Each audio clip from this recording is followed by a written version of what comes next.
Bom dia a todas, bom dia a todos. Uma satisfação enorme recebê-los novamente em mais um café da manhã.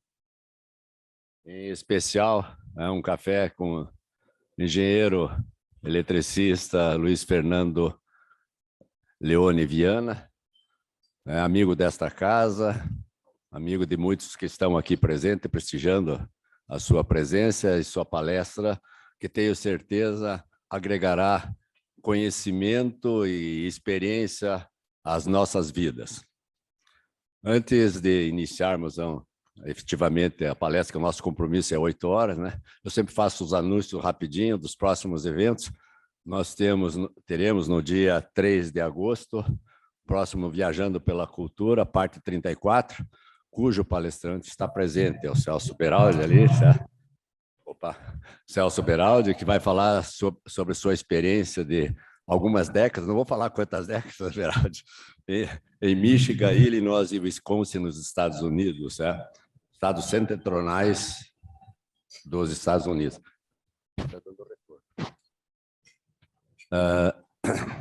No dia 4 de 8, nós teremos o evento Regiões Metropolitanas no Paraná, Configuração e Planejamento. No dia 10 de 8, teremos a palestra Valorização do Engenheiro. Mais detalhes sobre essas palestras vocês encontram no nosso site. E o evento acadêmico, o maior evento acadêmico aqui do IEP, acontece do dia 22 a 26 de agosto, é a 5ª Semana Acadêmica de Engenharia. Só lembrando, né, o ano passado nós tivemos 1.900 inscritos nessa semana, na 4ª semana. Então, a nossa meta é 2.000 acadêmicos inscritos nessa semana. Vamos ver se a gente consegue, certo? É um recorde em termos de todos os eventos do IEP. Vamos ver se a gente consegue 1.900. Tem algumas palestras super interessantes, né, nisso aí. Então, teremos, né, palestra do ex-reitor Zac Ark, falando sobre o aspecto do engenheiro do futuro. Teremos uma palestra sobre a nova ponte Brasil-Paraguai, né, que estivemos visitando a questão de um mês. Teremos palestras sobre aproveitamento subaquático, a construção de túneis subaquáticos, uma palestra da uma empresa holandesa, certo? Então, mas vai ser feito por um brasileiro, não se preocupe, não vai falar de holandês aqui, certo? Mas é uma pessoa formada aqui na Universidade Federal do Paraná, certo? Que vai falar sobre isso. Teremos também visita técnica, 2 visitas técnicas, uma visita técnica Caterpillar, aqui em Campo Largo, certo? Teremos uma visita técnica também à VEG. No último sábado, né, 2 dias atrás, nós estivemos visitando o Porto Nave. Quem esteve acompanhando esta visita pôde comparar a eficiência de um porto privado com o outro lado do rio Itajaí. Você tem o porto, o porto de Navegantes, fica na margem esquerda do rio Itajaí, comparado com o porto de Itajaí, que é administração pública. Há uma diferença se comparar os dados históricos, etc., bastante significativo. Com certeza, na Semana da Engenharia, que vai acontecer do dia 7 ao dia 12 de novembro, vamos fazer a Semana da Engenharia, que seria normalmente em dezembro, que é o dia do engenheiro, dia 11, certo? Nós vamos fazer em novembro, por causa da Copa do Mundo, certo? Então, nós antecipamos um mês a nossa Semana da Engenharia por causa da Copa do Mundo, que começa no dia 19 de novembro, certo? Então, concorrência com a Copa do Mundo, nós não estamos fora. Isso aí é hors concurso. Bem, então, isso, e tem também uma simulação em túnel de vento de edificações esbelta, né, o segundo maior edifício de Camboriú, como é que foi feito em túnel de vento, a simulação naquele evento. Tem uma série de palestras aí super interessantes, tá? Então, acho que vale a pena vocês estarem ligados a isso aí. Não é só para acadêmico, não, é para profissional também as palestras, tá? Tanto palestra como visita está aberta. Os primeiros que chegam, os primeiros que se inscrevem, os primeiros que vão. Bem, então, esses são os principais anúncios. Mais detalhes sobre tudo isso, né, no nosso site www.iep.org.br. Vamos, então, chamar aí o nosso palestrante, Café da Manhã com o engenheiro administrador Luiz Fernando Leone Viana, é vice-presidente institucional e regulatório do Grupo Delta Energia. O executivo foi CEO da Delta Energy Access Management e presidente da Delta Geração, ambas pertencentes ao grupo Delta Energia. Além disso, já ocupou o cargo de diretor-geral de Itaipu Binacional no período 2017 e 2018 e de presidente da Copel, Companhia Paranaense de Energia, Holding, né? A Holding, de 2015 a 2017. Ele também é formado em administração de empresas, além, obviamente, de engenharia elétrica pela Universidade Federal do Paraná, em 1974 e 1978. É referência no setor elétrico, sobretudo em geração de energia e tendência e perspectiva de mercado livre. Estou esperando. Um amigo, a palavra é toda sua.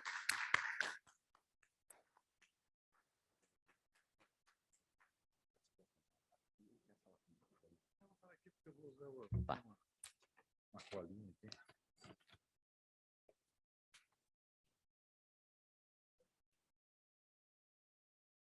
Bom dia a todos. Agradeço a presença de todos. Levantar às 7h30 da manhã não é fácil numa segunda-feira, né? É uma satisfação estar aqui no Instituto de Engenharia, encontrar vários amigos, e eu frequentei muito essa casa na minha época de Copel, e eu prezo muito, né? Então, aqui não vou nominar, mas tem vários presentes. E aqui vou nominar meu filho só, o meu xará Luiz Fernando, que não é engenheiro, é administrador, como eu também, e está presente aqui. Eu vou tentar falar um pouco aí sobre a minha história, né? A história de vida, a minha história de setor elétrico, tentando ver onde há uma convergência aí, né? Eu estava fazendo uma conta e fiquei um pouco assustado ontem, que eu entrei na Copel em 1978, daí eu cheguei à conclusão que eu tenho 44 anos de setor elétrico. Imagina a idade, né? Com 44 anos de setor elétrico. E comecei a pensar como é que foi. Eu já tinha um namoro com a Copel antigo. Em 1972, eu já tinha sido estagiário de administração de empresa da Copel.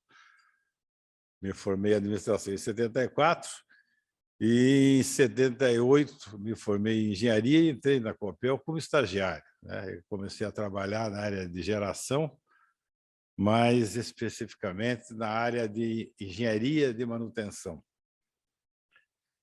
Isso perdurou por boa parte da minha vida. Após um ano, eu fui transferido para a usina Parigot de Souza, né? A famosa Capivari Cachoeira, a nossa primeira usina, que tem o nome do nosso presidente da Copel, nosso governador, Parigot de Souza, é um orgulho, né, do Paraná, é um orgulho da Copel. E eu fui trabalhar lá e fui trabalhar com um engenheiro chamado Carlos de Andrade. E o Carlos de Andrade não era muito novo, tinha um ano de Copel. O Carlos de Andrade, após alguns meses, ele foi convidado para assumir uma divisão no LAC, hoje o LACTEC. Não tinha ninguém para ficar no lugar, e o diretor de operação, doutor Diniz, me convidou para ficar como gerente. Então, eu, um ano e pouco de formado, virei gerente da usina Parigot de Souza. Foi uma experiência maravilhosa, né? Eu aprendi muito, né? Com uma equipe técnica maravilhosa. Eram 2 engenheiros só, daí tinha um recém-formado comigo, e foi uma experiência muito boa. E a Copel estava construindo a usina Foz do Areia. E o gerente que estava designado, que era o doutor Emílio, para Foz do Areia, ele assumiu a Mineropar. Doutor Emílio Edson, grande figura. E daí, quem tinha com experiência tinha o Luiz Fernando, que está em Parigot de Souza. Eles me chamaram para assumir a usina Foz do Areia. Foi assim um baque muito grande. E eu fui para Foz do Areia em 1980 e aprendi muito também, né? Com vários colegas que estavam lá, o Ademar Cury, o João Luiz Mota, que estavam na engenharia. Eu fui pela operação e manutenção. e participei do comissionamento, né, da usina. E em 1º de outubro de 1980, nós inauguramos a primeira máquina, inauguramos a usina Foz do Areia, né, governador Bento Munhoz. E fiquei lá, né, trabalhando na usina por 5 anos, né, e nasceu meu segundo filho, nasceu quando estava lá. Esse engenheiro, que não exerce a profissão, mas é engenheiro agrônomo. E, saindo de lá, eu voltei para Curitiba, né, em 85, e fui trabalhar onde eu tinha feito estágio, né? Foi assumir uma divisão de manutenção elétrica, depois fui chefe de departamento e tal, e assim foi a minha vida, trabalhando sempre com engenharia de manutenção. As usinas foram entrando em operação, né? Usina Segredo, usina Caxias, e nós chegamos em 95. 95 foi um marco importante, né, no setor elétrico, que foi quando foi promulgada a Lei 9.074, a Lei das Concessões. E a Lei das Concessões, que ela tinha normas de outorga, norma de prorrogação de concessões e de permissões, ela foi... o relator dessa lei foi o deputado Aleluia, foi uma figura do setor elétrico bastante importante, né? Ele foi relator de diversas leis do setor elétrico, é amigo nosso, e ele conta que tinha um jabuti nessa lei.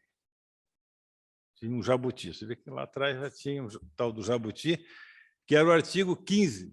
E o artigo 15 falava o seguinte, que o poder concedente poderia alterar para menos os requisitos dos consumidores serem livres, né? Então, naquela época, os requisitos eram 3 megawatts para novos consumidores, 10 megawatts para você entrar no mercado livre, para consumidores existentes, e esses requisitos, após 8 anos, eles poderiam ser flexibilizados pelo poder concedente. Mas, em 95, na verdade, nada aconteceu. Na Copel, houve uma mudança grande, né? O presidente Ingo assumiu a presidência da Copel nesse ano, o Dr. Lindolfo Zimmer assumiu a diretoria de operação, e eu assumi a Superintendência de Manutenção Leste. A Superintendência de Manutenção Leste, na época, pegava Figueira, Parigot de Souza, e toda a parte de transmissão de Curitiba, toda a região metropolitana era na SML, Superintendência de Manutenção Leste. Em 96, outro fato importante, foi criada a ANEEL, né? Então, foi extinto o antigo DENAI e foi transformado em ANEEL com uma nova concepção, com uma autonomia bem maior do que tinha o DENAI. Em 1998, houve a criação do Operador Nacional do Sistema, né, ONS, e aqui no Paraná, com a questão da abertura já do mercado, a Copel, em conjunto com uma empresa privada, criou a Tradener. Então, foi a primeira comercializadora da Copel. O nosso amigo Valfrido Ávila, ele saiu da Copel e foi ser superintendente, foi tocar lá a nova empresa comercializadora. A Tradener foi a comercializadora 001, foi o primeiro registro na ANEEL que teve, foi a Tradener. E, com a saída do Valfrido, eu fui ser assistente do Ingo, né, Nelson? E daí foi até interessante, porque o Ingo queria reformular a Copel, desverticalizar e tal. Ele me chamou e falou, Viana, você vai tocar a desverticalização da Copel. Eu falei, então vamos contratar uma consultoria, então, como é que nós vamos fazer? Não, está aqui, ó. Me deu um papelzinho com as caixinhas desenhadas, ele já tinha todo o desenho. que me facilitava muito a vida, porque eu chegava nas áreas, não pode, tem que ser assim, eu falava, ó, o presidente mandou fazer isso. E foi um trabalho muito legal, porque a Copel foi, antes da lei tornar obrigatória a desverticalização, a Copel se desverticalizou e, na verdade, ela não criou, assim, inicialmente novas empresas, ela criou unidades de negócio. Então, estava lá, o Nelson estava na TI, que era a unidade de negócio informática e telecomunicação. Eu fui para a geração, né? Foi quando eu assumi lá a presidência, o diretor superintendente, né? Dessa unidade de negócio, geração, naquela época era só geração, a transmissão era uma outra, era o nosso amigo Henrique, falecido, Henrique Azevedo. Em 1999, foi criado a ASMAI, era a administradora de serviço do mercado atacadista de energia elétrica. O ASMAI ele tinha a intenção, né, a função de coordenar uma autorregulação do setor elétrico. Então, os agentes iam se juntar, iam estudar, iam se regular. E, logicamente, não deu certo, porque o que o gerador queria, às vezes, não era bom para o distribuidor. O que o distribuidor queria não era bom para o comercializador e o transmissor. Então, houve uma confusão muito grande no setor e a ANEEL tinha sido criada com grandes poderes para coordenar essa transição toda e o presidente José Mário Ábido, que foi o primeiro diretor-geral da ANEEL, diretor-presidente da ANEEL, chamou os agentes e anunciou a intervenção. Lembra, cara?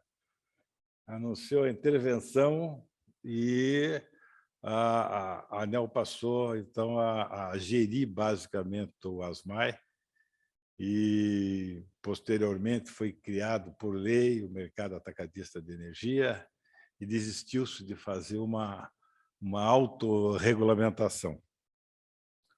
Agora, em 99, né, além da criação da ASMAI, houve um fato muito importante, que foi o primeiro contrato de energia do Mercado Livre. O primeiro contrato de energia do Mercado Livre foi com uma empresa chamada Carbocloro, né? Se não me engano, 100 megawatts, que era a carga deles, uma grande empresa. E, por intermédio da Tradener, a Tradener atuou como broker, a Copel fornecendo energia. Naquela época, quem forneceu energia foi a Copel Distribuição. Na época podia, hoje não pode mais. Hoje a distribuidora não pode vender energia para o Mercado Livre. E a Copel Distribuição, com a Tradener atuando como broker, ela fez esse primeiro contrato e, logo em seguida, o segundo contrato, que foi um contrato um pouco menor, com a Volkswagen, né, que foi o segundo consumidor livre. Então, a Copel ela fez parte dessa história do Mercado Livre desde o início. Em 2001, acho que muitos lembram, houve o famoso racionamento. Foi o maior racionamento da história do país, começou 1º de junho de 2001. Houve uma grande polêmica com o Sul, porque o Sul ele não precisaria racionar energia. Mas o presidente do Operador Nacional do Sistema, né, que é uma figura fantástica, doutor Mário Santos, achava que, por solidariedade, o Sul devia racionar energia também, mas não adiantava o Sul racionar energia, porque havia um problema na interligação. Se você racionasse aqui, você não ia conseguir mandar energia daqui para o Sudeste. Então, houve uma polêmica bastante grande, as empresas do Sul se movimentaram, então, acho que secretária de Estado do Rio Grande do Sul, que era Dilma Rousseff, ela fez uma atuação bastante interessante para o Sul ficar fora do racionamento. Aí criaram a racionalização, que foi uma campanha feita no Sul que teve um efeito grande de redução e funcionou, mas o Sul ficou fora do racionamento, que durou um ano. Nessa época foi criada também, em 2001, a Câmara de Gestão da Crise, né? Que foi coordenado pelo Pedro Parente, que era o chefe da Casa Civil. Então, em 2002, houve o fim do racionamento, 1º de março, e, como eu já falei, foi criado o MAI por uma lei, né? Em 2003, Lula presidente, o governo do Paraná mudou, né? Roberto Requião assume o governo do Paraná. O governador do Paraná ele era desfavorável a Copel ter uma comercializadora. Então, poucos meses depois, a Tredener foi vendida. E a Copel deixou de ter uma comercializadora, né? Isso foi em 2003. Em 2003 também eu saí da Copel. Eu já tinha 2 anos antes, eu já tinha tempo para me aposentar, né? Eu tinha aposentadoria especial, STB 40, me aposentei muito novo, poucos anos mais que o meu filho, acho que tinha uns 48, 49 anos, me aposentei e peguei o PDV, né? E saí da Copel como empregado e fiquei como diretor estatutário, né? Eu era presidente da Copel Geração. O doutor Denis Schwartz era diretor de Relações Institucionais. Ele saiu um ano antes, e daí o presidente Ingo pediu para eu acumular essa diretoria para não botar alguém lá para ficar por um ano, para ficar por pouco tempo. Eu, então, no último ano, acumulei também. Mas eu já estava assim na minha cabeça, né? Eu não tinha aquela ideia assim de fazer carreira. Eu não tenho nada contra, eu acho muito legal, mas não tinha essa ideia de fazer carreira na Copel a vida toda. Em 2003 eu saí, fiz um cartãozinho lá, Luiz Fernando Viana, consultor, e passei aí nos eventos que tinha do setor elétrico, distribuía cartão e tal. E eu comecei a trabalhar como consultor em 2003 e trabalhei muito para o pessoal do carvão, né? Os produtores de carvão do Rio Grande do Sul. O Rio Grande do Sul tem 90% das reservas de carvão do Brasil, são minas a céu aberto. Santa Catarina, que tem 10%, e também aqui do Paraná. O Paraná tem muito pouco carvão, né? Tem traço só, mas a Copel tinha e tem até hoje a usina Figueira, que foi remodelada, né? E tem mais um projeto para mais uma usina em Sapopema, que não chegou a sair do papel e tal, mas o projeto existe, a mina existe, mas não foi aberta ainda. Então, eu trabalhei com o pessoal do carvão em 2003 e, por intermédio desse trabalho, essa consultoria que eu dava para eles, eu passei a representar o pessoal do carvão numa associação chamada APINE, que é a Associação Brasileira dos Produtores Independentes de Energia Elétrica. E, em 2004, eu fui convidado, né, para assumir a presidência da APINE. Daí eu desliguei das minhas atividades de consultoria e fui para a APINE em 2004. Eu fui o primeiro presidente, vamos dizer, contratado, né? Até então, os presidentes da APINE eram diretores de empresas sócias da APINE.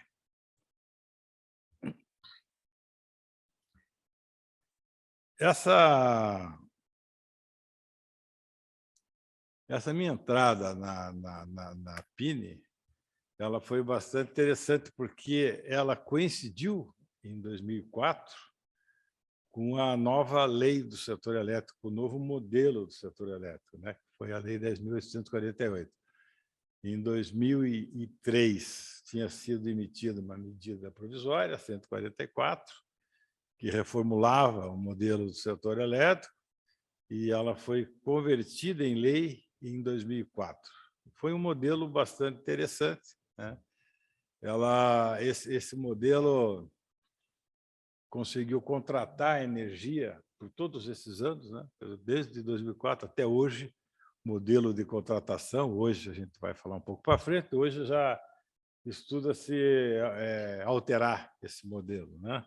Mas foi um modelo que contratou energia, contratos de longo prazo, contratos de 30, 35 anos, indexados.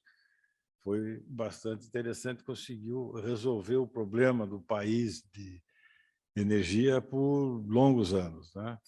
Esse modelo também criou, de uma forma bastante clara, 2 ambientes de contratação. O ambiente de contratação livre, que é o tal do ACL, e o ambiente de contratação regulado, ACR. Essa lei também criou a EPE, que é a empresa de pesquisa energética.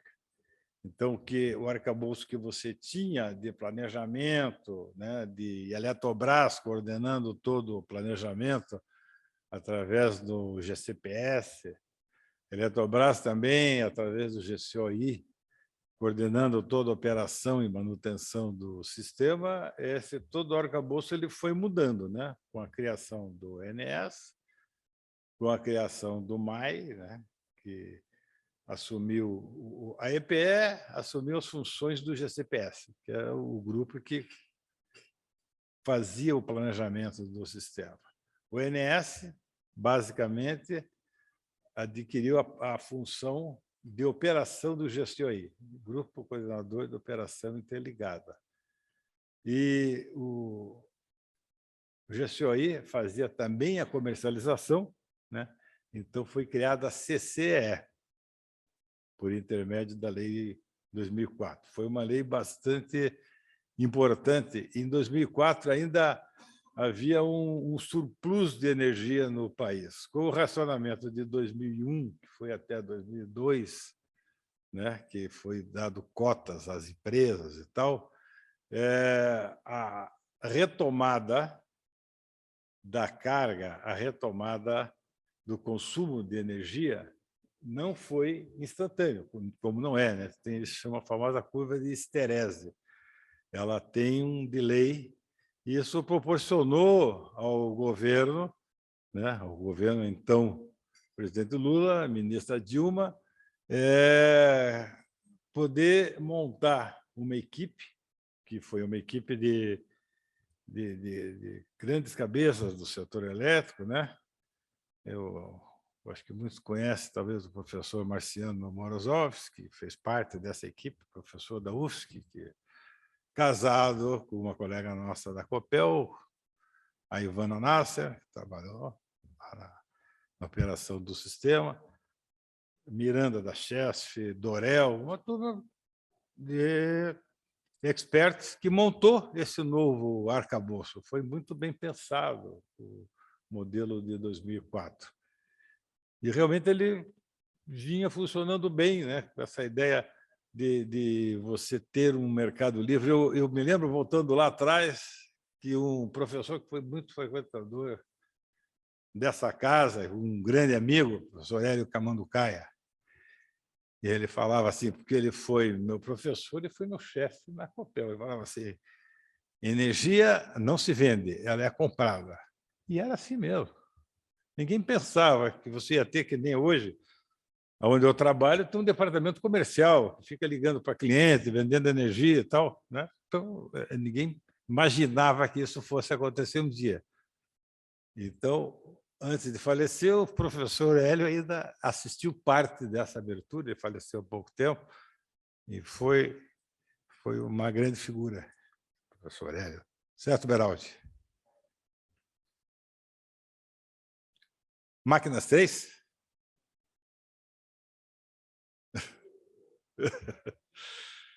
Saudades. Bom, então esse modelo de 2004 ele foi muito bom, né? Eu sempre falo que a então ministra Dilma ela fez um excelente trabalho montando essa equipe, né? Sob a coordenação do professor Tomalskin, que é um professor, doutor da UFRJ. Foi uma equipe muito tecnicamente bastante embasada, bastante preparada, e por isso que esse modelo deu certo e continuou dando certo, né? Até 2000 até a MP 579, 2018, né? A MP 579, ela pretendia reduzir as tarifas em 20% do setor. Só que não, né? Não deu certo, porque ela, junto com a MP 579, veio uma estiagem muito grande, o preço da energia subiu muito.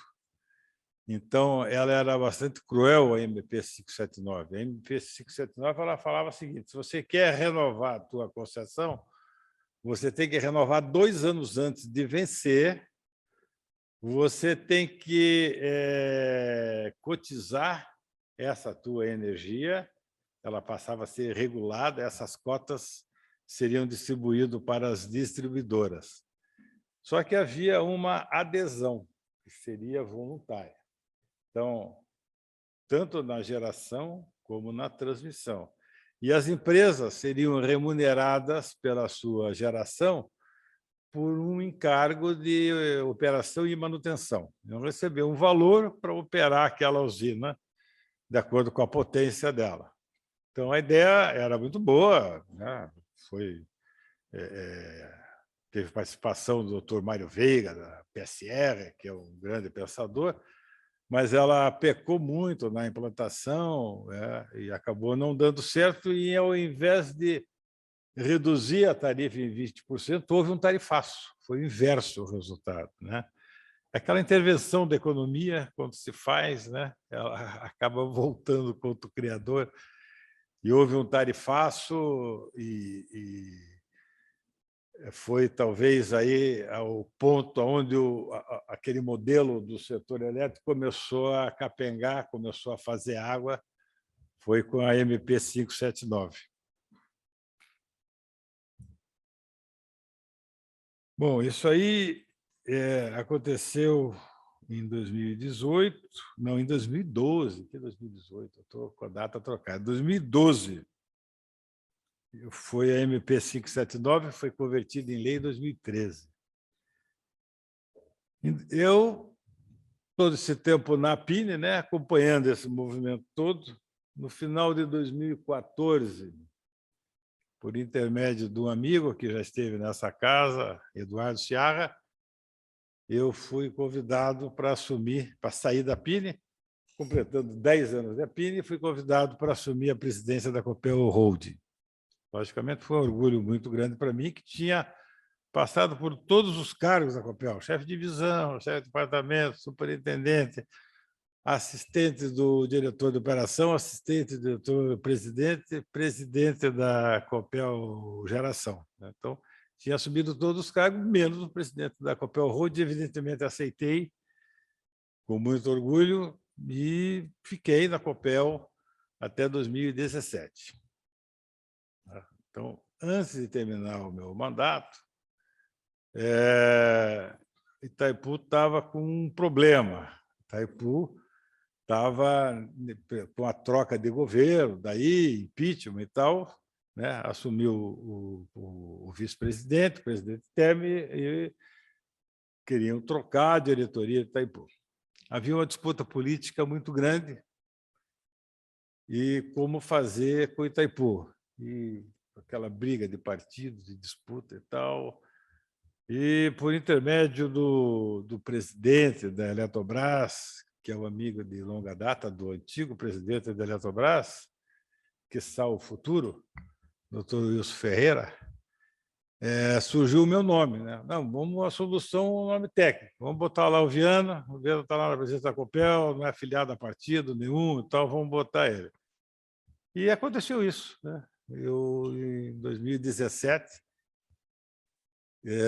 já estava na Copel há quase 3 anos, eu fui convidado para ir para Itaipu E foi interessante, porque a Copel, o meu antecessor na Copel foi o Dr. Lindolfo Zimmer, e ele fez uma gestão maravilhosa com muitos investimentos.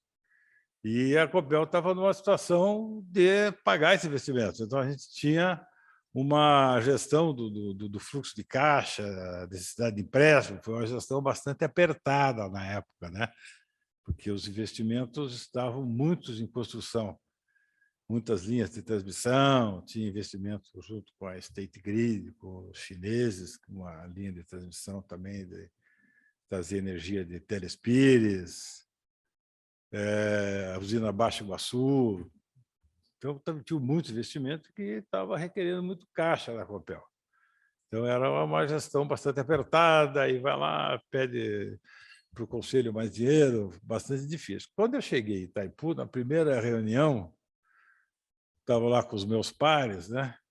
Itaipu, na época, era o seguinte, hoje mudou um pouco, mas, na época, havia uma forte indicação política, né? Então, eu era o único diretor de Itaipu que não tinha indicação política, todos os outros tinham, e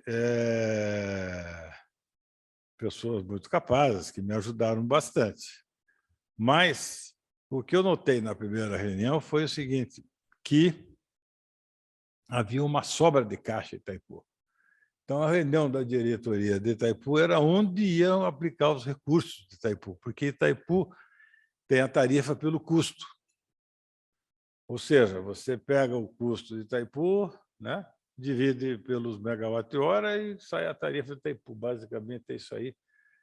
E, como os paraguaios sempre relutam muito em reduzir a tarifa quando há redução de custo, tinha que dar destino. Então, até hoje, vocês veem aí a questão das duas pontes que Itaipu está construindo, a terceira pista do aeroporto de Foz, estradas e tal, onde Itaipu investe, porque Itaipu tem esse excedente de recursos, né?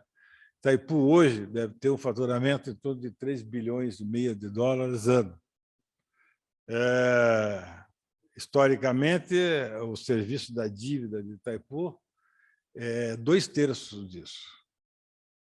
Só que a dívida de Itaipu está no final, né? Esse ano já poderia ter reduzido a tarifa de Itaipu em 20%. Está no final, né? E o ano que vem acaba de pagar a dívida.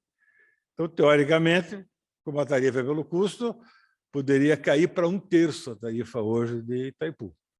Itaipu, a forma de modelar Itaipu, de tornar Itaipu viável, isso lá em 73, foi cotizar a energia de Itaipu e distribuir pelas distribuidoras, né, alocar nas distribuidoras do Sul, Sudeste e Centro-Oeste. Então, a Copel paga pela energia de Itaipu. Nós, consumidores do Paraná, pagamos pela energia de Itaipu. Assim como os consumidores da região Sul, Sudeste e Centro-Oeste. Agora, com o final do pagamento da dívida e, coincidentemente, Itaipu, no Tratado de Itaipu, são 3 anexos, né? Um dos anexos, que é o anexo C, ele trata da comercialização de Itaipu. Como é que se dá a comercialização de Itaipu? Então, ele não trata, por exemplo, de para quem Itaipu pode vender energia. Isso está no corpo do tratado. Itaipu só pode vender energia para o Brasil e para o Paraguai. Quem tem excedente, um vende para o outro. O Brasil sempre bom para esse excedente, porque o Paraguai consome uma pequena parte só da energia de Itaipu. Mas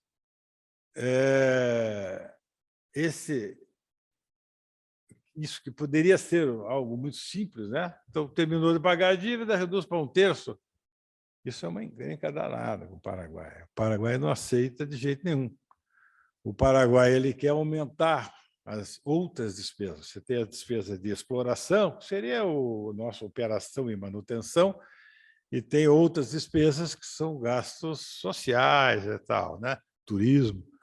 Então, o Paraguai, ele, ao invés de reduzir a tarifa, eles querem aumentar as outras despesas de uma maneira muito fácil, porque o Brasil paga, né?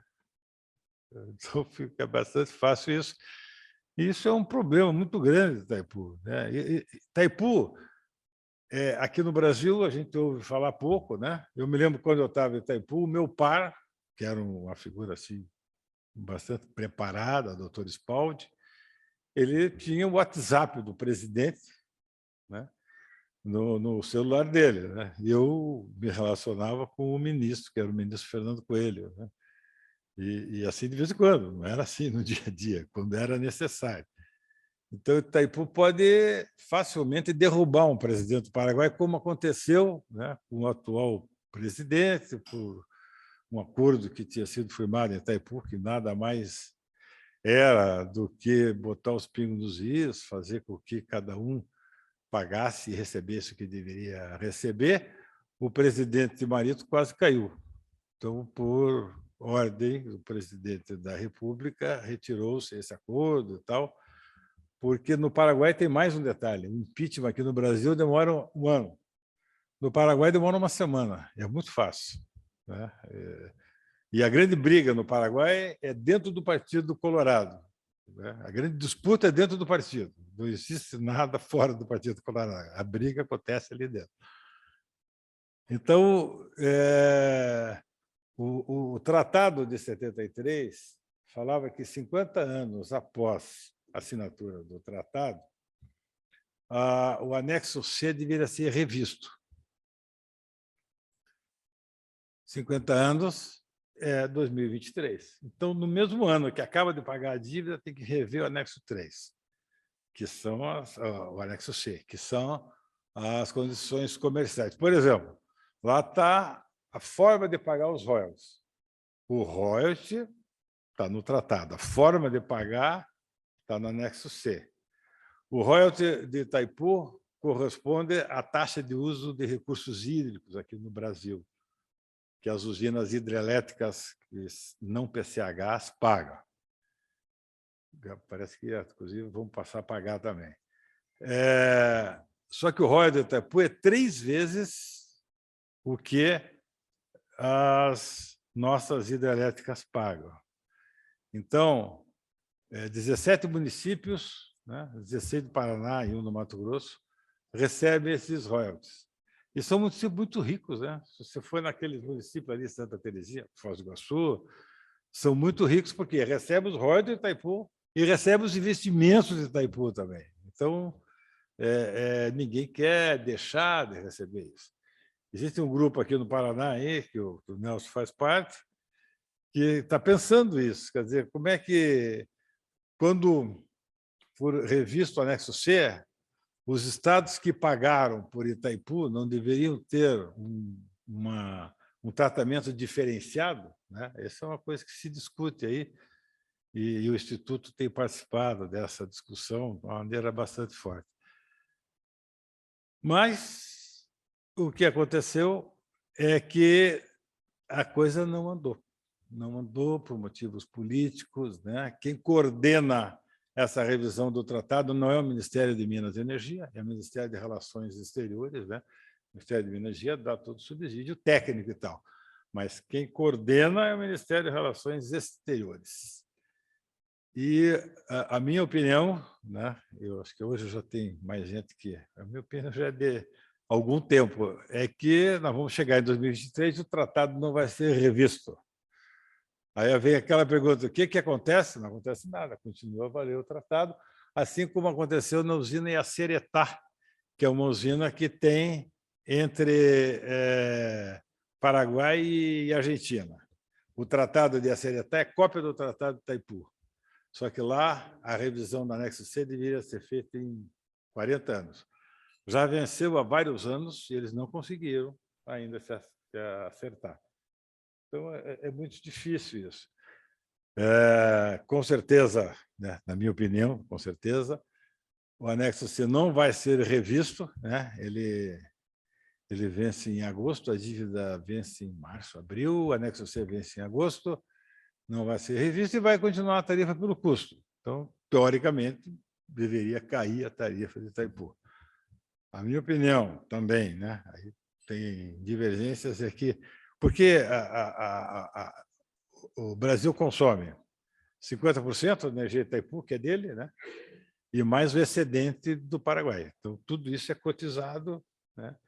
E vendido para essas distribuidoras, pago pelos consumidores. É uma tarifa que é mais cara hoje é uma tarifa dolarizada, toda a contabilidade, todo o orçamento de Itaipu é feito em dólar, é uma tarifa dolarizada e ela está acima do mercado hoje. Hoje Itaipu está caro, né? A tarifa Itaipu deve estar hoje, sei lá, quase R$ 400 por megawatt-hora, uma tarifa bastante alta.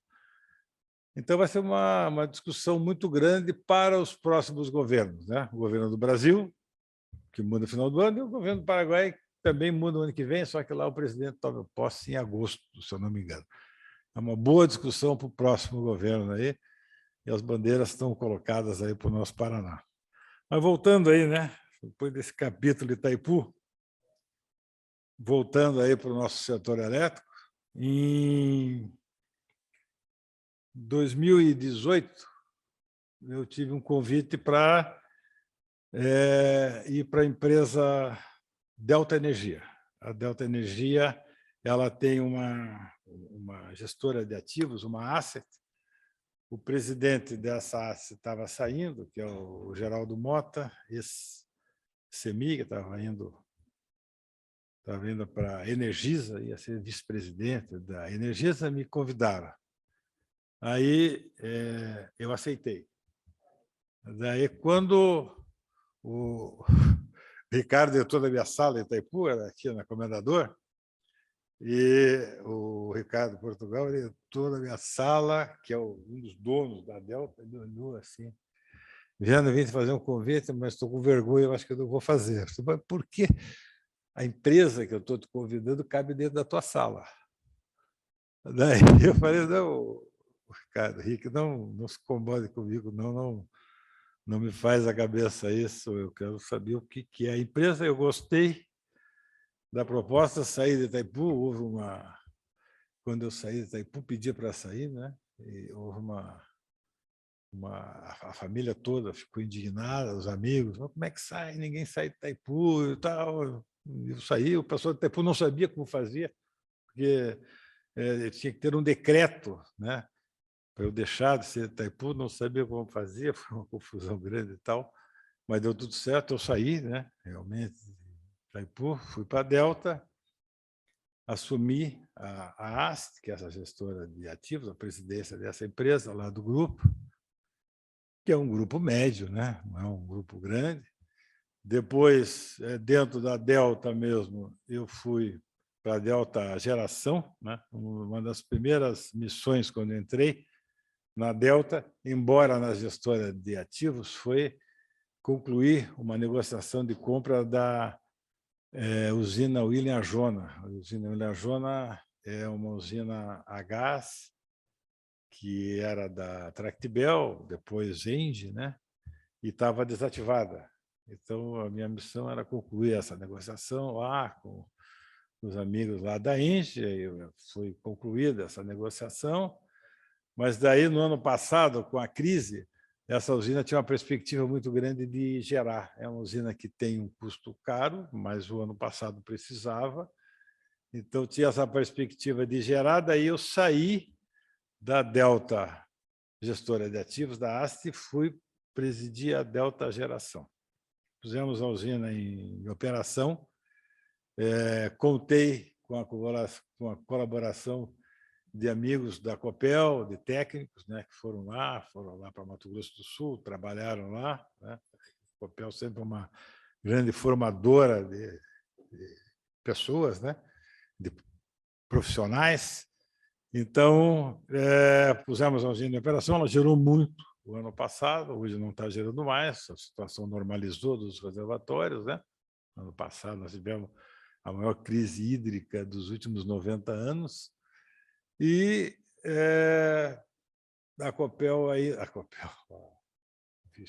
a Delta ainda ganhou um leilão com essa usina, um leilão de capacidade, para começar a gerar, daí sim, com um contrato, porque até então, até hoje, né, é uma usina Mercha. A usina Mercha é uma usina que gera quando o sistema precisa dela e o preço dela está condizente com o preço do sistema. Aí nós ganhamos, né, um leilão para começar a gerar a partir de 1º de janeiro de 2026. Aí tem que preparar a usina para isso e tal. Nós chamamos um profissional do mercado, também da área de térmica, e, mais uma vez, eu mudei. Estou na Delta há 4 anos, mudei esse ano e assumi a vice-presidência do grupo na parte institucional e regulatória. Mas, voltando ao nosso Mercado Livre, aí já se encaminhando aqui para o final da nossa conversa, a gente falou lá que a Lei 9.074 ela previa que o poder concedente poderia reduzir os requisitos para uma empresa ir para o Mercado Livre. E isso realmente vem acontecendo, né? Em 2019, o requisito, lembra que eu falei? 3 gigawatts. Né? Em 2019, esse requisito foi no governo Temer, ministro Moreira Franco, reduziu para 2,5 gigawatts a partir de 2019. Né? Depois foi reduzido para 2 giga em 2020, 1,5 giga em 2021.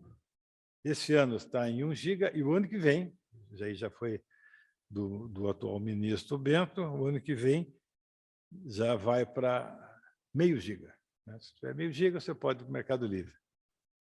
Bom, mas as coisas vão acontecendo.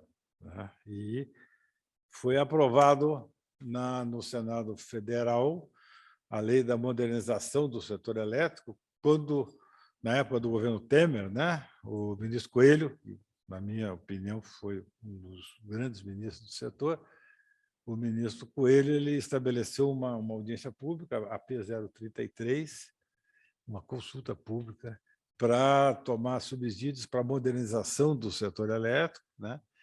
Isso virou um projeto de lei do Senado. Esse projeto de lei foi aprovado no Senado. Ele trazia consigo a abertura geral, uma abertura do setor elétrico para nós, consumidores, né?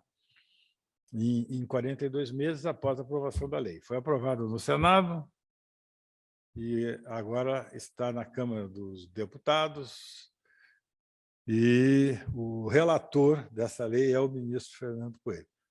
Então, não sei se ela vai caminhar ou não, tem expectativa que ela ainda caminhe esse ano, mas está lá, né? Já o que diz a regra, né? Se você tiver qualquer alteração, e vai ter, lógico, na Câmara dos Deputados, ela tem que voltar para o Senado para aprovação final. Mas o atual ministro, né, ministro Saxida, ele, na semana passada, ele lançou uma consulta pública para abrir todo o mercado de energia do Grupo A. Grupo A, alta tensão, seriam mais 106 mil consumidores no mercado, né? E isso vai acontecer porque é uma consulta pública de um prazo curto, aí, de 30 dias. Então, usando a prerrogativa lá atrás, né, do Jabuti, da Lei 9.074, existe essa perspectiva muito forte de abrir toda a alta tensão. Isso significa que consumidores aí com uma conta de R$10 mil já vão poder ir para o Mercado Livre. Mas, se a gente considerar o todo, né, hoje nós somos 86 milhões de consumidores. Então, as empresas comercializadoras, hoje nós temos no país aí, houve uma multiplicação de empresas comercializadoras, devemos ter umas 400, mas, assim, tem muita que fica na prateleira e tal, então, empresa operando mesmo, empresas que são sócias da Associação Brasileira de Comercializadores de Energia, a Abracel, é pouco mais de 100. Mas dessas 100, poucas vão ter condições de assumir uma massa tão grande de consumidores. São 86 milhões de consumidores que estariam no Mercado Livre em 42 meses após a aprovação da lei. Né? Vamos supor que seja aprovada esse ano.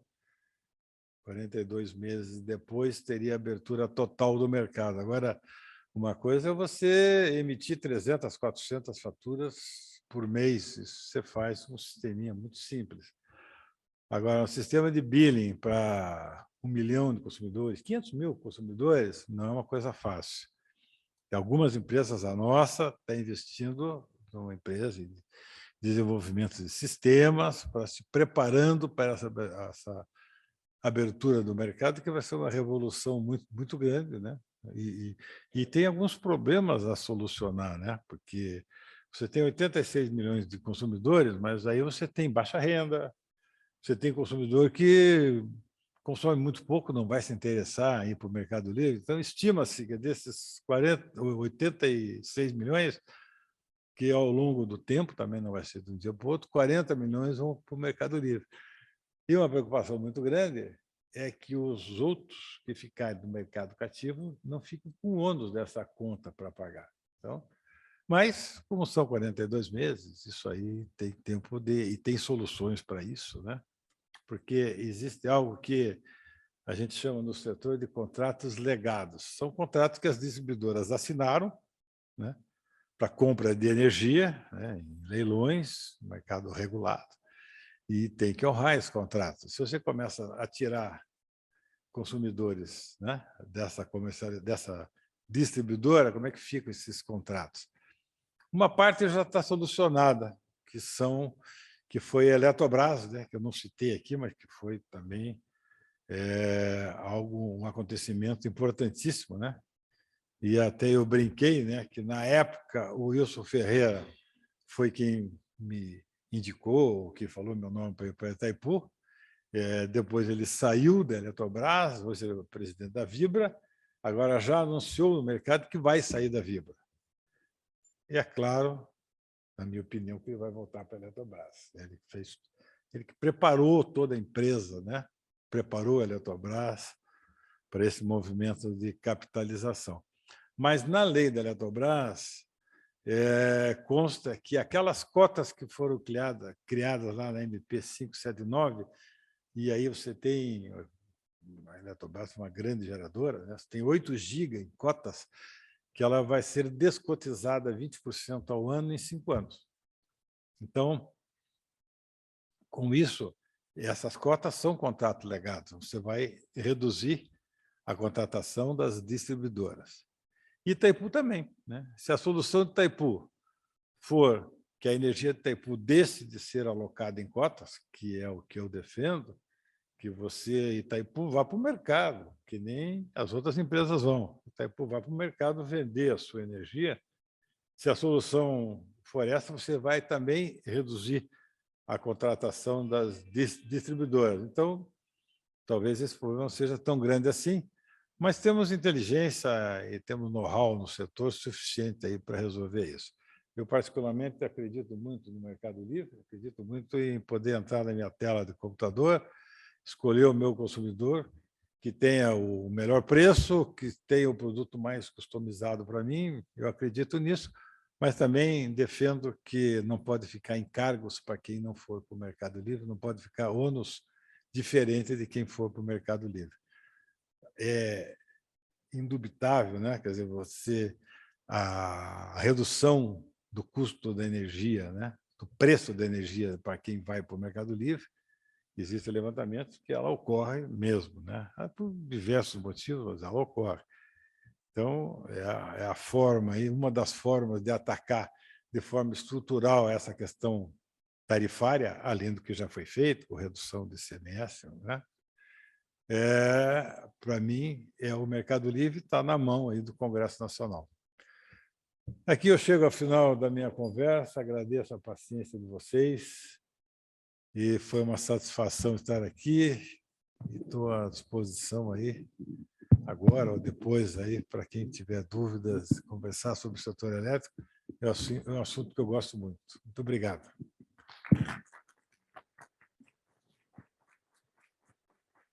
Bem, agradecendo a excelente palestra e história aí do setor elétrico, a gente vai abrir para algumas perguntas.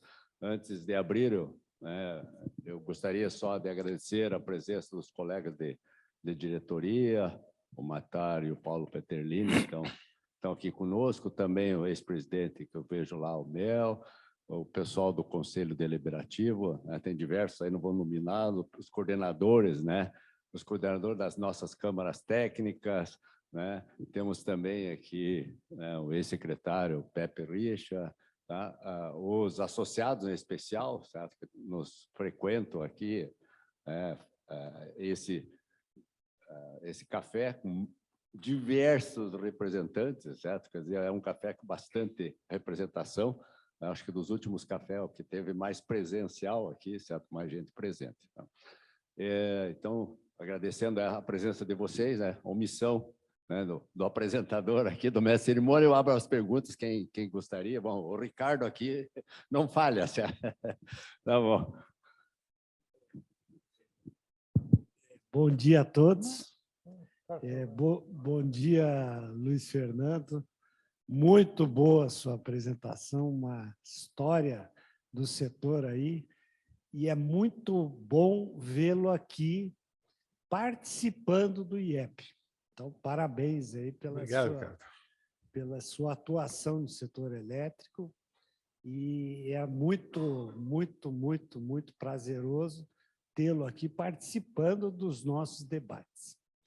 E, sem dúvida nenhuma, a minha pergunta é sempre na questão aí da abertura do mercado. Então, hoje nós temos uma distribuidora que vai no leilão, e os leilões a gente tem visto preços em queda, leilões de solar, leilões de eólica, até o próprio gás, a parte que é estável do gás, ela tem caído de preço. As hidroelétricas, nós temos as grandes hidroelétricas baixando de preço também. E a pergunta é assim, então, essa distribuidora vai no mercado, compra a um preço bom e repassa sem custo adicional. Quando você vai para o mercado livre, se forem iguais, como você propõe, você não acha que o preço tende a aumentar? Olha, não é o que tem acontecido, né? Mas quais são as questões? Realmente, hoje, houve uma mudança de paradigma muito grande, né? Você falou muito bem, né? Hoje você tem eólica e solar mais barato do que hidrelétrica, né? Então, houve uma mudança muito grande. Eu não citei aqui, mas também, por intermédio do deputado do Aleluia, lá atrás foi criado o Proinfa, que foi justamente para desenvolver essas fontes que custavam muito caro, né? Então, por intermédio da Eletrobras, foi criado o Proinfa para dar suporte, para dar contrato, PPAs para essas fontes. O atual ministro, ele fala em neutralidade tecnológica, que eu acho excelente. O que é neutralidade tecnológica? Eu vou fazer um leilão para megawatt-hora. Se você vai entrar com eólica, com solar, com térmica a carvão, com térmica a gás, o problema é teu. Só que um leilão com neutralidade tecnológica, você tem que criar um sistema de atributos às fontes. Então, eu tenho o PCH. O PCH tem um atributo de alagar muito pouco, né? Tem uma área limitada de alagamento, tem um atributo de não emitir, tem um atributo de estar mais próxima do centro de carga, com isso você precisa menos transmissão, né? A térmica tem outros atributos, né? A térmica tem o atributo de possuir uma energia firme. Quando eu quero gerar, eu tenho gás, tenho carvão, eu gero. E assim por diante. A grande hidrelétrica, né? Os engenheiros sabem que tem um atributo de ter uma inércia muito grande, né? Um momento de inércia, o GD2 muito grande. Então, a dificuldade, né? E aí tem vários trabalhos, é quantificar isso. Para eu fazer um leilão tecnologicamente neutro, eu tenho que quantificar esses atributos e eu vou botar no meu leilão que eu quero uma energia assim, assim, assim. E você pode entrar com mix aí de térmica, de eólica, solar e tal, hidro, do jeito que você quiser. Mas eu, particularmente, acho que a ideia é boa, difícil de implementar. A questão que você falou, Ricardo, né? E diferente de alguns países, acho que se não me engano, Portugal, a ida para o mercado livre, aqui no Brasil, ela vai ser voluntária. Tem alguns países que acabou o mercado regulado, agora todo mundo é livre, né? Então, se o consumidor fizer as contas e achar que vale a pena, ele vai. Eu acredito que o custo vai ser mais baixo, mas eu vou fazer minhas contas também antes de ir para o mercado livre. E, junto com isso, cara, tem algo que as distribuidoras têm que pensar muito no futuro, né? Porque já existe, na Califórnia, já existem consumidores off-grid. São consumidores que têm o seu banco de baterias, têm a sua solar, eu tenho na minha casa, inclusive, e se desligaram do grid. Não interessa aí a questão aí do grid, aí quanto que está custando a energia, porque eu tenho a minha própria energia. Então, as distribuidoras elas têm uma ameaça muito grande, né? pela frente aí, que isso pode acontecer. Não só as distribuidoras, as grandes geradoras também, né? Como é que vai ficar se essa tendência de ser off-grid se generalizar? Onde é que está o óbice? Ainda está no custo das baterias hoje, mas está aí o Lactec, aí, que pode falar melhor que eu. Acredito que isso, como toda a tecnologia, vai cair. Então, existe uma ameaça muito grande, né, para as distribuidoras, né? Elas têm mais uma ameaça ainda, porque a Copel, em 2015, ela renovou a sua concessão de geração. Hoje existe uma grande discussão se as distribuidoras, daqui para frente, vão ter a Copel fez uma renovação não onerosa, né? Ela teve que mudar o seu indexador, que era IGPM para IPCA, eu estava entrando na Copel, foi um dos primeiros trabalhos que a gente fez lá, acabando de entrar para a Copel na segunda vez. Mas hoje as distribuidoras têm esse ônus, né? Dificilmente a concessão, na minha opinião, sei que o Ricardo acha, né, que o cara tem uma grande experiência, porque ele foi Copel e foi ANEEL por muitos anos também. Mas eu acho que dificilmente hoje a distribuidora vai ter uma concessão renovada de uma forma não onerosa. Então, acho que tem muita coisa para acontecer, vamos ver o que vai acontecer. Também agradecendo a presença, né, do ex-presidente Cássio, do presidente do Lactec, né, o Luiz Fernando Viana. Não tem o Leone, né? O Leone está aqui só. Alguém tem mais alguma pergunta? Se não, eu tenho só uma pergunta aqui, certo? Decorrente da visita de sábado que nós fizemos ao Porto Nave em Navegantes, certo? Você que trabalhou, né, na iniciativa, está trabalhando na iniciativa privada e também trabalhou em órgãos do governo, né, empresas públicas. Qual é a grande diferença, ou qual a vantagem, além da celeridade que a gente tem, né, que não tem as amarras legais, etc., compromisso, etc., mas tirando o aspecto que a gente sabe da celeridade, o que tem o que se poderia colocar para nós, assim, da sua experiência dessas duas gestões? Eu acho que as duas ações são muito válidas, né?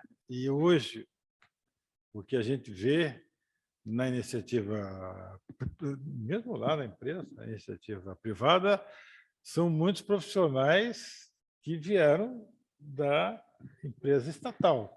A empresa estatal foi o grande celeiro, né? Hoje nós estamos falando aí no Wilson Ferreira, ele era da CESP, né? O Wilson Ferreira era da CESP. Então, temos muitos dirigentes de empresa. Estava aqui o Moacir, Moacir Bertol era Eletrosul, depois foi ministério, hoje está na Copel. Então, as empresas estatais investiram muito nessa formação, né? Então, ponto para as empresas estatais. A empresa estatal tem uma amarra que é da lei das licitações. Eu não sou contra, tem que ter. Quando o Nelson e eu entramos na Copel, não tinha. né? Tinha até o decreto 2 de 300, que era um decreto estadual, o Paraná tinha. Mas a lei da estatal ela tem que existir. A lei das licitações, né? A lei das estatais foi um avanço, ao meu ver, porque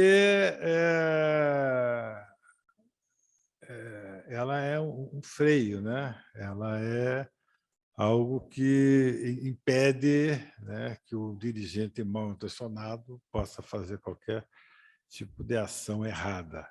Mas ela amarra muita empresa, né? Ela amarra muita empresa. Eu vejo, na empresa que eu estou hoje, a gente decide... Um exemplo, ia ter o leilão emergencial, isso que deu esse bafafá todo aí, leilão emergencial de térmicas, né? Foi no momento em que estava aquele sufoco do ano passado, que eu já falei. Nós já tínhamos depositado as garantias, era um domingo, reunido lá na empresa, nós começamos a achar que tinha muito risco para entrar no leilão, né? Tinha o risco de fornecimento de gás e tinha o risco do prazo. Tanto é que, até hoje, eu acho que pouca gente entrou, né? Todas as empresas que ganharam o leilão, poucos entraram, está sendo judicializado, está uma confusão danada. O leilão era na segunda-feira, no domingo a gente desistiu. Se fosse o contrário, né, a não ser pela questão das garantias, a gente poderia ter decidido na véspera entrar no leilão no dia seguinte. Então, essa flexibilidade que a empresa privada tem, né, a estatal não tem. Uma outra questão é a questão da politização das empresas, né? Isso a gente não adianta dizer que não tem, porque tem, né? A lei das estatais, eu acho que teve alguns exageros, né? Por exemplo, voltando ao nosso amigo Ciar, que é um engenheiro, um empreendedor, ele teve que esperar 3 anos porque ele tinha sido membro do diretório do partido, não sei qual é. Então, eu acho que existe um exagero nessa parte aí, né? E existe também um lobby do funcionalismo público federal, porque se você for funcionário federal, daí não tem esse prazo, essa carência, então teve esse lobby também. Mas eu acho que a lei das estatais ela foi boa, porque ela trouxe uma exigência de qualificação para você poder nomear alguém como diretor e tal, né, de empresa pública ou empresa estatal. Eu acho que no balanço, Nelson, eu diria o seguinte: a empresa estatal ela surgiu num momento que o Brasil precisava de investimentos, né, e teria que ser um investimento estatal, que foi a época das grandes hidrelétricas, época de 70, 80, que ela teve a sua função, cumpriu a sua função, e agora, né, ela não precisaria mais, agora talvez o Estado possa se conduzir aí para outras funções, como saúde, educação, né, que são funções básicas do Estado. E nós temos hoje, na verdade, 3 grandes empresas no setor elétrico, 3 grandes empresas estatais, que é a Celesc, Copel e CEMIG. Copel e CEMIG dificilmente serão privatizadas. A Celesc já foi parcialmente, a EDP já está lá, né? Está lá na Celesc. Agora, a Copel, de certa forma, né, ela também, até por necessidade de lei, né, a usina Parigot de Souza, a usina Foz do Areia, a concessão de Foz do Areia teve uma extensão por um problema aí de GSF, que eu não vou entrar aqui, mas a concessão de Foz do Areia ela termina em 2024. E um ano antes, para você poder continuar com essa concessão, você tem que privatizar. Um ano antes de vencer a concessão, tem que privatizar. O modelo que a Copel está fazendo, eu acho que é genial. Porque quando... Só mais tomar um pouco de tempo de vocês. Eu falei da usina Parigot de Souza, quando eu era presidente da Copel, venceu a concessão de Parigot de Souza. A Copel não aderiu ao MP 579, né? O meu antecessor teve essa posição, junto com o governador Beto Richa, e foi a posição correta, A Copel ganhou muito dinheiro, porque o preço de energia subiu. Parigot de Souza, que seria, né, ela estava descontratada, vendeu energia aí no mercado, ganhou um monte de dinheiro. E daí, quando chegou em 2015, teve o leilão de Parigot de Souza. Como eu falei, a Copel estava numa situação de caixa difícil e tal, né, por causa dos investimentos. Eu chamei o diretor financeiro, que era o Sebastiani, e falei: Sebastiani, arrume dinheiro, precisamos comprar Parigot de Souza. Não tem como a Copel ficar fora do Parigot de Souza. O governador deu apoio, assinaram uma nota promissória, 530 milhões, e a Copel ganhou Parigot de Souza. Fizemos um trabalho institucional grande, a Copel estou sozinha, o preço do teto. Então, foi muito bom para a Copel. Agora, estamos falando de 250 megawatts. Quando a gente fala de Bento Munhoz, Foz do Areia, estamos falando de 1.600. É um investimento muito alto, tem um risco muito grande.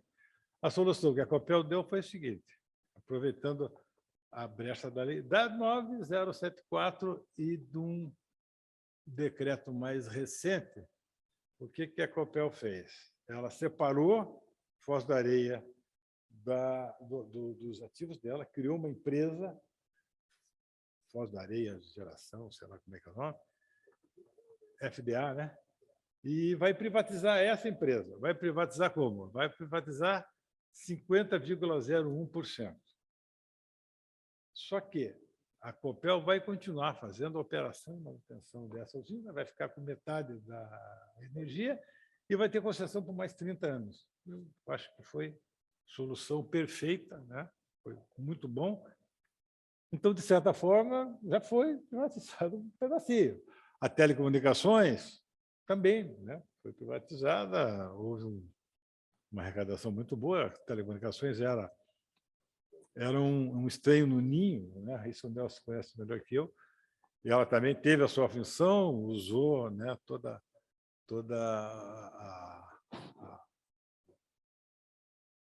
a rede de fibra ótica, né, da Copel, o backbone, e foi muito bem vendida, né?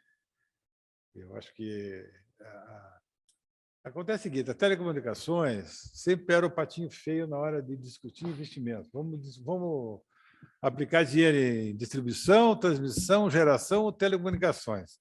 O diretor de telecomunicações sempre sobrava, porque não, primeiro G, T e D.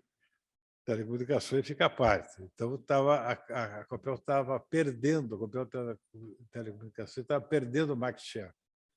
E, com o tempo, a situação podia ficar bastante ruim. Então, foi privatizada. Agora, uma privatização geral da Copel, eu acho muito difícil. E da CEMIG também. A CEMIG é pior ainda, porque a CEMIG está na Constituição, tem que mudar a Constituição do Estado. Bem, acho que estamos na hora. Eu, mais uma vez, agradeço a presença do amigo Luiz Fernando Leandro Viana e vou entregar a ele o nosso certificado aqui da sua palestra.